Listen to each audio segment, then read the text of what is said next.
अस्सलाम वालेकुम दोस्तों, कैसे हैं? उम्मीद है आप खैरियत से होंगे, आपके मिजाज अच्छे होंगे। अच्छा, आज की वीडियो में हम की जो हरूफ हैं सीन से आगे, ठीक है। सबसे पहले हम सीन लिखेंगे और सीन का भी तरीक़ाकार आप देख लें। सबसे पहले आप ये सीन के शोशे बनाएंगे और ये बनाते हुए ध्यान रहे कि आपका ये 1.5 गज से ज़्यादा नीचे से ना हो, थोड़ा सा नीचे लाएं और यहाँ से आगे अब तिरछी कलम करते हुए आप इसको लाइन से बराबर करते हुए ऊपर लेके जाएंगे, ठीक है। ऊपर करते हुए फिर आपने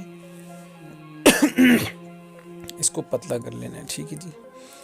नुक्ते भी आप इस तरह से सीधे कट के साथ लगा सकते हैं। स्वाद पतला कलम ऊपर लेके जाएं, नोक अब फुल कलम पूरा जितना ये मोटा है यहाँ पे ला के छोड़ दें। अब नीचे थोड़ा सा लाएं और यहाँ से फुल कट के साथ इसको बनाएं, ठीक है। तो ये हमारा स्वाद हो जाएगा। फिर बनाते हैं रेड कलम के साथ।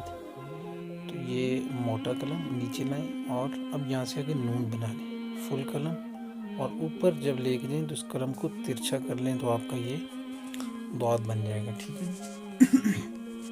आइन आइन में आमतौर पे लोग परेशान होते हैं, ख़ासकर ये ऊपर वाला जो सिरा इसका है, ये वाला, ये जो तोते की चोंच की तरह है, ये बनाना थोड़ा मुश्किल होता है, लेकिन आप प्रैक्टिस करेंगे तो मुश्किल नहीं है, ठीक है। और आप एक और काम करें कि इसका आसान तरीका ये भी है कि आप यहाँ पे एक नुक्ता लगाएं, ठीक है, और थोड़ा नुक्ता बड़ा करें और ऊपर वाला सिरा नोक के साथ बना लें।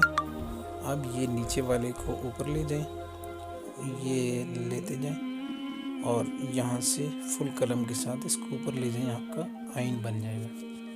अब हम फ़ा बनाते हैं, ठीक है। फ़ा को भी आपने वाव की तरह इसकी पहली शेप बना के लेके आते जाएं। ये किसकी शेप, ये भी है खूबसूरती के लिए अगर आप बनाते हैं, लेकिन अगर आप ऑफिशियली बनाते हैं तो फिर आगे वाला सिरा भी आपको ऊपर इसका मोड़ना पड़ेगा, ठीक है।